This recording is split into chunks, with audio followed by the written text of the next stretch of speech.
요한복음 18장 28절에서 38절입니다. 사람들이 가야바의 집에서 총독 간주로 예수를 끌고 갔다. 때는 이른 아침이었다. 그들은 몸을 더럽히지 않고 유월절 음식을 먹기 위하여 간주 안에는 들어가지 않았다. 빌라도가 그들에게 나와서 당신들은 이 사람을 무슨 일로 고발하는 거요? 하고 물었다.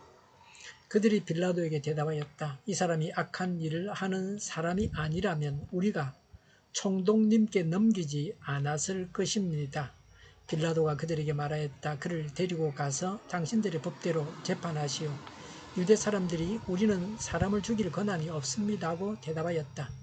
이렇게 하여 예수께서 자기가 어떠한 죽음으로 죽을 것인가를 암시하여 주신 말씀이 이루어졌다.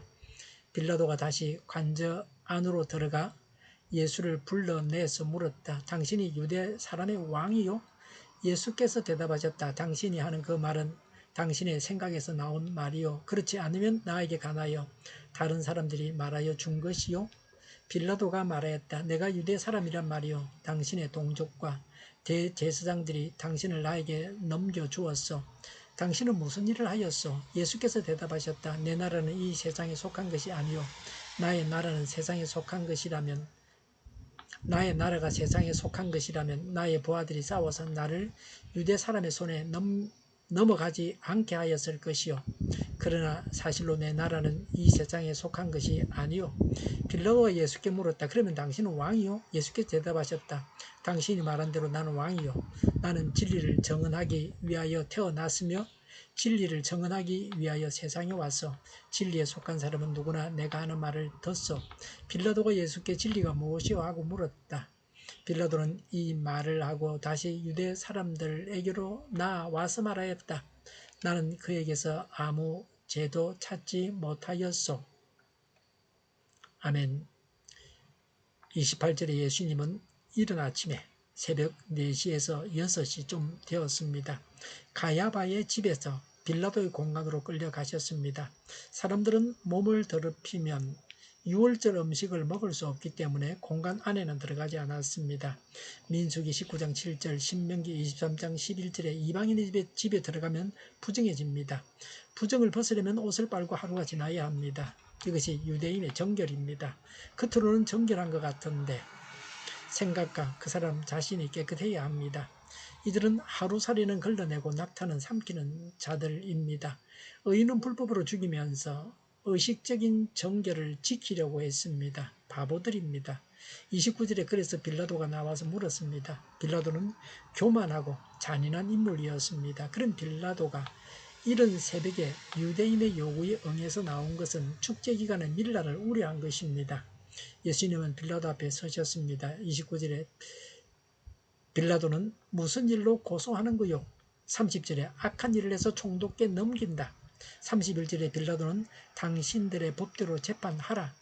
또 유대인들은 우리는 사람을 죽일 권한이 없다고 했습니다. 로마는 이스라엘 다스릴 때 자치권을 인정했습니다. 그러나 사형 선고와 집행은 총독의 권한입니다.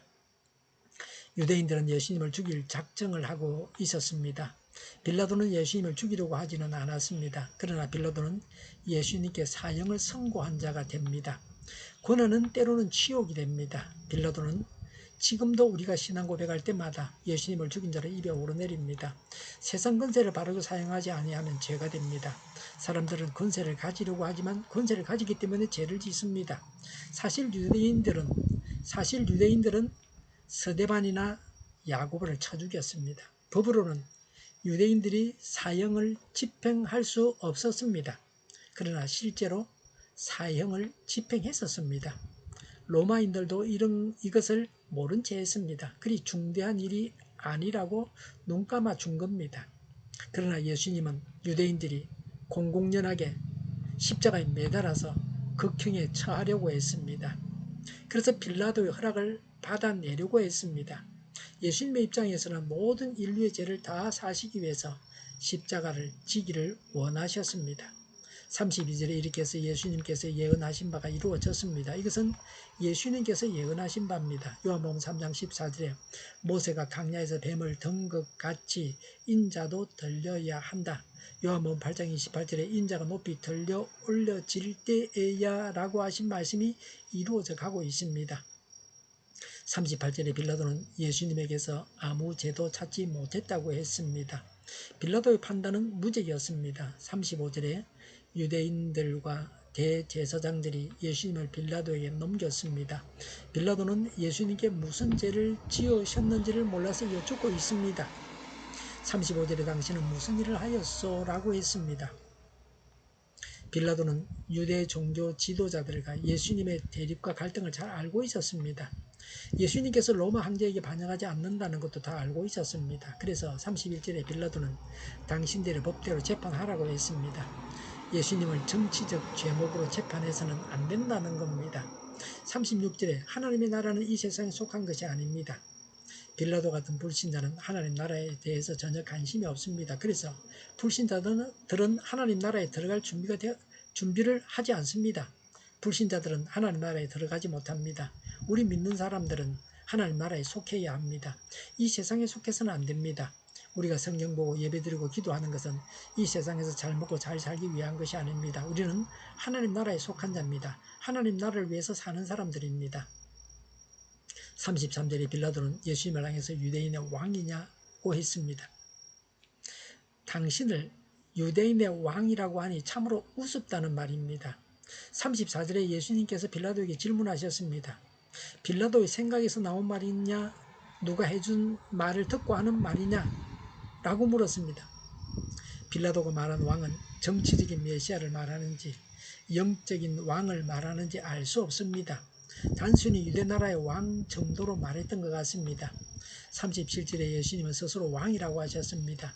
메시아이시다고 선언하셨습니다. 일관된 선언입니다. 이 말씀을 믿는 자는 구원을 받습니다. 37절에 예수님은 진리를 증언하려고 태어나셨습니다. 진리에 속한 사람은 예수님의 말씀을 듣습니다. 예수님은 진리를 선포하셔서 우리를 구원하시려고 오셨습니다. 빌라도가 예수님께 질문했습니다. 38절에 진리가 무엇이요? 진리이신 예수님을 앞에 세워두고 빌라도가 한 말입니다. 빌라도는 장님입니다. 진리를 보고도 진리인 줄 몰랐습니다. 예수님은 이 세상 왕은 아니십니다. 예수님은 왕 중에 왕이시요 진리이십니다. 예수 믿고 영생 얻는 것이 무엇보다 중요합니다. 예수님은 천국 주시기 위해서 이 세상에 오셨고 천국의 십자가에 죽으셨습니다. 기도하겠습니다. 예수님을 하나님을 구세주로 믿습니다. 예수님을 믿어서 죄를 용서받고 의인 되어서 천국 얻게 하시니 감사합니다. 우리 주위에 있는 사람들도 예수님을 알고 믿어서 예수님이 진리이심을 믿어서 구원받게 하여 주시옵소서. 정의가 강물처럼 흘러가게 하여 주시옵소서. 교회가 분열되지 않고 하나가 되게 하여 주시옵소서. 교회가 한 목소리를 내게 하옵소서. 전쟁이 그치고 평화가 오게 하여 주시옵소서. 성경을 대적하는 자가 없어지게 하여 주시옵소서. 주사파와 공산당과 이적 단체들과 적과 통일로 나아가게 하는 자들이 없게 하여 주시옵소서. 이 땅에 다시는 전쟁이 일어나지 않게 하옵소서. 적과 통일되지 않게 하옵소서. 자유민주 국가로 전쟁이 아닌 평화롭게 통일을 이루게 하옵소서. 하나님을 대적하는 법과 있어서는 안 될 법을 만들지 않게 하옵소서. 이스라엘 법을 폐기하지 않게 하옵소서. 법원이 온전해져서 재판이 지연되지 않게 하옵소서. 이를 하나님께서 주장하여 주시옵소서. 일하는 자들이 정당한 대우를 받게 하여 주시옵소서. 놀고 먹는 자가 없게 하여 주시옵소서. 일을 만드는 자가 아니고 일을 하는 자가 되게 하여 주시옵소서. 파업과 시비가 그치게 하옵소서. 눈먼 지도자, 악한 지도자, 자기 배만 부리는 지도자가 사라지게 하여 주시옵소서. 앞을 보고 선한 것을 분별해 살고 앞길을 제시하고 섬기는 지도자만 있게 하여 주시옵소서. 하나님께서 주신 건처로 섬기는 자가 강해지게 하여 주시옵소서. 지도자들과 이 백성들에게 선한 것을 분별하는 지혜를 주옵소서. 나아갈 길을 알게 하시고 취할 것과 버릴 것을 알고 행하여 흥하게 하옵소서. 적절한 데 고칠 것을 고치게 하옵소서. 업무방해가 없게 하시고 업무에 충실하게 하옵소서. 쓰레기 더미를 뒤지지 말고 성경에서 보물을 찾게 하옵소서. 기도하는 기쁨, 응답받는 기쁨, 성도들이 모여서 교제하는 기쁨, 말씀해 주는 기쁨, 예배드리는 기쁨을 누리게 하여 주시옵소서. 우리 통일교회가 만군을 지배하게 하여 주시옵소서. 저희의 간절한 간구에 응답하여 주시옵소서. 예수 이름으로 명하노니 모든 병만은 물러가고 몸의 모든 부분들 온전하게 될지어다. 신유의 기적을 베푸셔서 지금도 저희의 질병을 고쳐 주시옵소서. 병중에 있는 모든 자들을 고치시고 온전케 하여 주시옵소서. 저희와 교회와 이 나라의 민족을 불쌍히 여겨 주시옵소서. 모든 악한 것들을 이 나라에서 제거하여 주시옵소서. 하나님께서 기뻐하시는 교회와 나라가 되게 하시면 경제가 나아지고 경상수지와 무역수지가 흑자를 유지하게 하시면 출산율이 올라가고 출산의 기쁨을 누리게 하여 주시옵소서. 가공업체들이 건강하게 하는 먹을 거리가 되게 하시며 늘 맑은 공기를 마실 수 있게 하여 주시옵소서. 우리 교회 많은 문제들이 해결되게 하시면 청년들의 앞길이 열리고 학교의 영광을 누리게 하여 주시옵소서. 우리나라가 마약 청정국이 되게 하옵소서. 폭염이 사라지고 부산 엑스포를 유치하게 하여 주시옵소서. 오늘 또 하나님 안에서 사고 넘치는 삶, 복된 삶을 살게 하여 주시옵소서. 감사와 찬양을 주님께 돌려드리며 예수님의 이름으로 기도하옵나이다. 아멘.